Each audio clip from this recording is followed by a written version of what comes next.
Thanks for joining me at the table to see how Rise plays.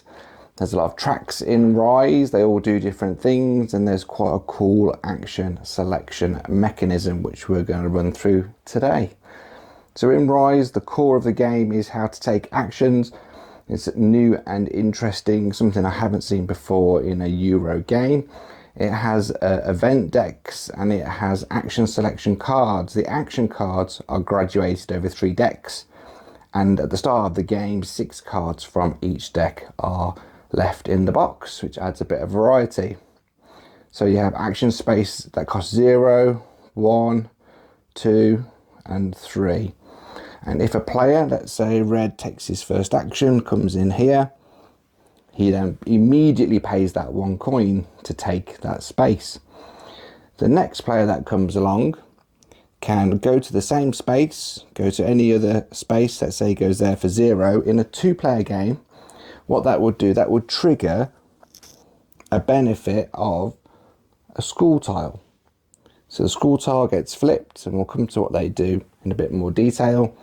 But anyone that goes to the left of any other player in a 2-player game triggers. If it was a 3-player game and yellow was in here, and let's say player 2 wanted to come in here and take this action, there's no benefit for the red player, but the yellow player would get to flip one of their school tokens. So there's always interesting little benefits that keep the game flowing and the tracks moving. Here are the tracks. In terms of actions, so you get the top action for free from all these action spaces, or you can pay for a bottom action, and that costs 1 coin, 3 coins, 3 coins in this circumstance. It's different every game because the actions from the first era deck are all placed out according to the shuffle. If red player were to take this space, he pays the 1 coin to go there. He then can either take the top action or pay the 3 for the bottom action, and that means he will get this first event card. So receives 1 coin. In this situation, blue and yellow would get the 1 coin plus a tree movement, and if someone were brave enough to go to the end and pay all 5, they could potentially get the applause action, which relates to that track there. The event is a huge deck of cards. There's no graduation, so they're completely random every game. It's nice to get some free benefits and bonuses, and there are some downsides to taking some of these benefits as well. So how does it all work?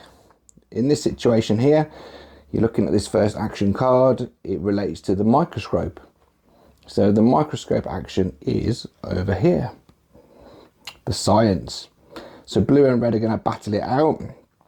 They would potentially get to use a science action, which means they can move their cube 1 along here and then take the purple action or the banking action. So this action here moves them along this track, and the banking action could, in theory, move them along this track. But what does everything do? This action here, the science, is a way to progress around the track gaining benefits. There's no additional benefit other than what you can see on the board. It gets 4 points there, 4 points when you hit those markers, 6 points at the end of the game, and you get a point for every bump. There is also a school book action here, and that allows you to activate these small school tokens, which are from this symbol here. So that symbol there matches up to this top action, which someone could then take. So what do you decide to do? I've got 1 action to spend on this board. I think I will take that hat there, which gives me a politics option. That then goes into my board for usage. If I can activate those either from the action selection or from someone giving me a benefit. But once I've taken my first turn, I'm there. And then as you progress up this track, you might be able to take this one here. And then you might take this one here. And then when you get to the end of this school track, you can activate each time that you get that symbol. You're activating it, provided that the books are the right way around, because they do need to be flipped back. It's the timing of the flipping back. So here is the action to restore all your books that can be used again. And you find that in a few places across the board. and on several cards. So I really enjoy this action with the school tiles, because they give you extra little bonuses. Just when you think you can't get down the track, you're able to push a little bit further if someone gives you a free action potentially. One of the other actions here is the culture track. So as you can see, the culture symbol here, we'll pay for a double culture if you can afford it. It's another track where you're working down. There's a cost on some of these spaces, so there's a few there that cost 1. As you can see, you progress around, you've got more choices. You can convert coins to points, restore your books, and that joker symbol there, that wild, means move along literally any track that you want to go down. You can convert again when you get to the end of the track, and there's a bumping score as well, and that's how you do the culture. The politics track is the hat. My friends and I enjoy the politics tracks because there's a lot of benefits. So you're getting income, and you're progressing on the industrial and banking tracks. There's ways to score points, there's joker actions, more points at the end of the game. But you'll notice that we've come across our first red action, and what that means, it means take 1 red fist or some environmental catastrophe. I believe it's rioting is the fist. So if I opted to take a fist, I would drop to there potentially. So each round I'm now losing 1 victory point, and my conversion is getting worse because at any time you can turn 3 points into 1 coin, which is not a very good conversion rate, and you don't want to fall too far behind because you start losing big points. In fact, that egg timer is end game symbol. It's lose points every round on the B side of this board, because all of these boards have got a B side, which gives a variety. In the rules, I read there are 1,024 different combinations that can be made from these boards. Moving up to this side, it's nice to progress here because you can get a bump of 2 points. It's proved useful for one of my friends in the last game we played. In terms of the environment, losing trees is a bit more severe because you're not able to activate any of your school tokens, and gives you a double rioting and then -5 points. You can see here, you take the token to prevent yourself from using any books, but if you were on the B side of this board, it means you couldn't take any bottom actions, and the maximum money you can have is 3. And that's a bit of pain, because on this track over here, where you can see that bookcase symbol, which relates to this symbol here, if you flip this over, you can actually increase it to 10 money. So to be capped at 3 would be a pain. I really like this track. It's quite well done. Nice design. As you're progressing, every time that you take one of these stamp symbols, you move along, and you have a choice as soon as you move along whether or not you want to do the action now or keep pushing for a better action.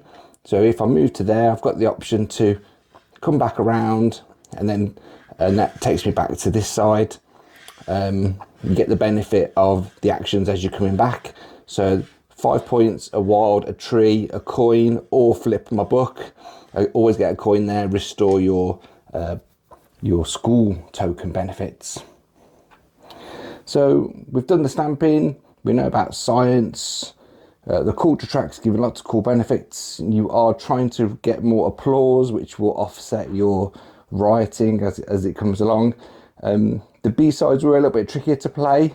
This seems generous looking at it now, but it's a really good starting point, and you can easily get many plays out of this A standard setup, which is great. We've got this tree track. We've talked about the schools, how to get those.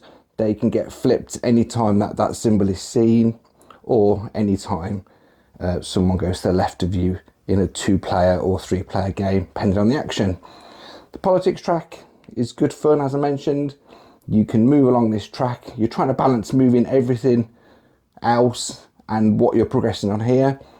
This industrial track is a really tricky one, because you want to receive the income of 2 money or 3 money and 1 victory point each round, but every time you do it, the environment suffers, which pushes you back, which means you then have to find a way to get more trees. One of the best ways to improve a situation is to use this newspaper track. You'll see this coming up in the in the event deck, so you do get to use this a lot. So if I get to use one newspaper, I get to maybe do politics, but once I've started on that track, I've then got to finish off with the factory symbol, some applause, come back around to the centre. It looked like this last time I played. I was desperate for a tree to be able to improve my situation, and someone was blocking it, so I had to skip over and go all back round and then start again on a new track. Victory points, you start at 15 at the beginning of the game because it is tricky and you can lose points immediately from the start. And the last one is up here at the banking. The further you progress across here, you suffer the rioting, but it gives you a 0 cost on all the actions for those first 2 spaces. And if you can get all the way to the end of that track, you can get your bumps for 3 coins, or everything, all of the actions slots at the top become 0. Looking at the deck, we have much better actions available to us as the game progresses, and the events are varied and interesting every game as far as I can tell. Obviously you're earning more money, you've got more of an income situation as the game progresses, but it's just the push and pull between getting these different actions. So this round, you've got another coin there, but you can get 3 coins but suffer a rioting. But it's like, how far do you go to get your free actions if you can afford it? But if you take this action here as an example, you've now got to suffer the event, and that gives you a riot.